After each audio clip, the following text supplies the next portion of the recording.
Number 3, acknowledge and clarify the other person's point of view. Here's where you'll need your best communication skills, and in particular, active listening.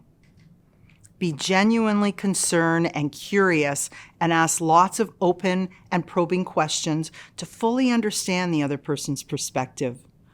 Encourage them to elaborate with questions like, "Can you tell me more about how this situation has affected you?" And then you want to paraphrase periodically, which is repeating back what they said in your own words to make sure you got it right. What I hear you saying is, and this is why it's important to you. Empathy statements are your superpower. This will validate their feelings. You want to see things from their perspective while reflecting back their emotions. And the beauty of empathy is you don't have to agree with them. You're just acknowledging what they're feeling. For instance, I understand you're upset that the situation with the ABC department didn't get resolved as you wanted, and now it's impacted your results. Or, this is important to you. I know you're disappointed that you are not able to go.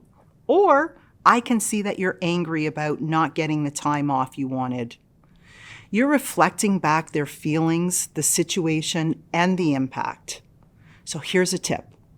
Whenever the conversation gets heated, fall back on an empathy statement and repeat it like a broken record until the other person's emotional response is diffused.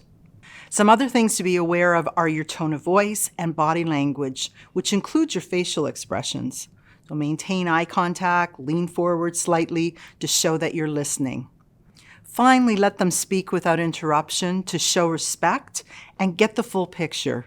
Remember, you want to stay on this step until there's a clear understanding of the other person's point of view. Get a free leadership course. There's a link in the description.